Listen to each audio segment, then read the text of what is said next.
আমাদের প্রয়োজন এখানে একটা বড় ব্যবস্থা।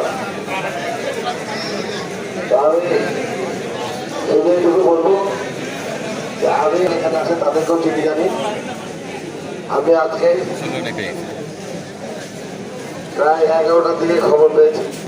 আমি শুধু এটুকু বলতে চাই, আমরা মানুষের সাথে কেউ ভুল দিকে উঠছে না। আজকে তার সমস্ত আমল বন্ধ হয়ে গেছে। আমরা যারা চলাফেরা করেছি তার দ্বারা দেখে যদি কেউ কোনো মনোকষ্টের কারণ হয়ে থাকে সবকে যেন জানাজা নামাজের আগে হওয়া উচিত। তারপরেও ওয়ালাইকুম রহমতুল্লাহ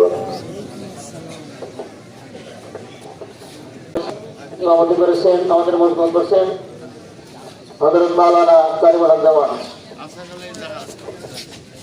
আলহামদুলিল্লাহ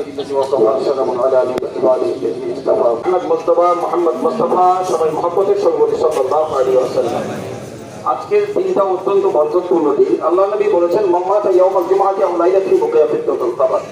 কোন মুমিন মুসলমান যদি জুমার দিন অথবা জুমার রাতে ইন্তেকাল করে তো কবরের আযাব হয়। তাছাড়া আমি মনে করি সবল হবে। তো আমার বাবা চলা বলে আমার জানা, তারপরেও থাকতে